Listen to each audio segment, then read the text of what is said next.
Bismillahirrahmanirrahim. My name is Malaika and I am from Department of BS Chemistry. This topic of presentation I am going to present is of analytical chemistry. The topic is standard buffers. Now before proceeding to our main topic, I like to define what are buffers. So a buffer is basically a solution that can resist pH change upon the addition of an acidic or basic components, or we can say that it is a solution that contains both an acid and its conjugate base. Now, because we cannot measure the activity of a single ion, so that's why operational definitions of pH have been proposed. Means standard buffers are used for reference for pH measurements. A standard buffer is something used as a measure, norm, model, or in comparative evaluations it is used. So one of these is that developed at the National Bureau of Standards, now called the National Institute of Standards and Technology, under the direction of Roger Bates. He developed a series of certified standard buffers for use in calibrating pH measurements. The pH values of buffers were determined by measuring their pH using a hydrogen indicating electrode in a cell without liquid junction.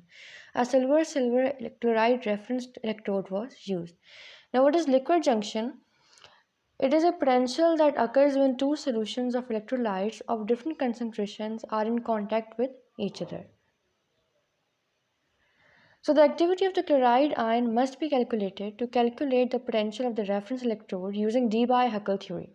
Debye-Huckel theory, basically this theory can explain the behavior of electrolytes in dilute solutions. So that's why we can use it to calculate the activity of chloride ion. Faced with the problem of choosing a convention for the ionic activity coefficient of a single species chloride to be used for the purpose of assigning pH values, Bates chose values for chloride that were similar to those for the mean activity coefficients, means which can be measured of HCl and NaCl in their mixtures. Now, what are ionic coefficients or activity coefficients? It is basically a factor which is used in the thermodynamic to account for deviations from ideal behavior in mixtures.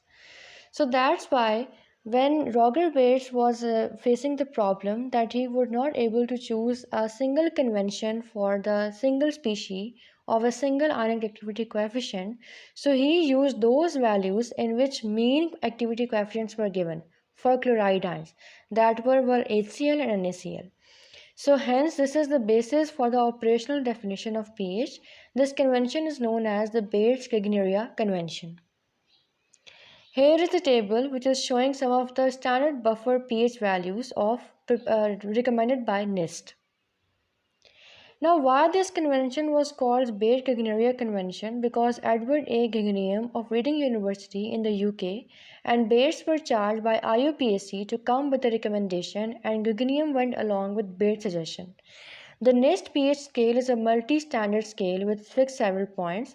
The British Standards Institute, however, has developed an operational pH scale based on a single primary standard, and pH of other standard buffers are measured relative to this, these being secondary standards rather than having a series of standard reference solutions.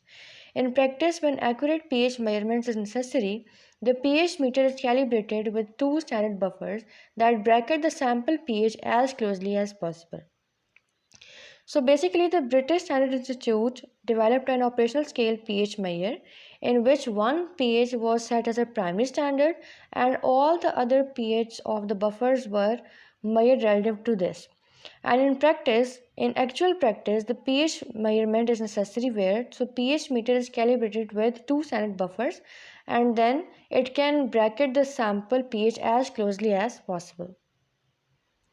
Although the absolute value of the pH accuracy is no better than 0.01 unit, the buffers have been relative to one another to 0.001 pH.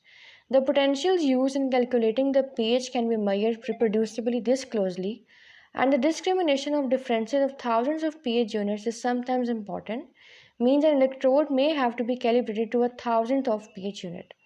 The pH of the buffers is temperature dependent because of the dependence of the ionization constants of the parent acids or bases on temperature.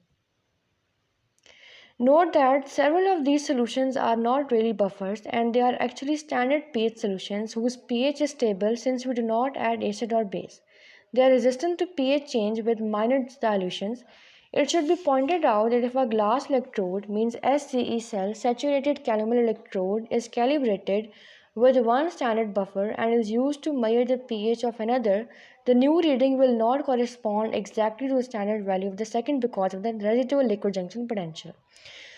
Now, I have told it before that liquid junction potential will occur where two electrolyte solutions of different concentrations came in contact with each other. Now, here there are two electrolyte solutions with different concentrations and they are coming in contact with each other. That's why liquid junction potential is occurring here. The KH2PO4Na2HPO4 buffer, which has a pH of 7.384 at 38 degrees Celsius, is particularly suited for calibration for blood pH measurements. Many blood pH measurements are made at 38 degrees Celsius, which is near the body temperature, thus the pH of the blood is the body is indicated. That's all from my side. Thank you.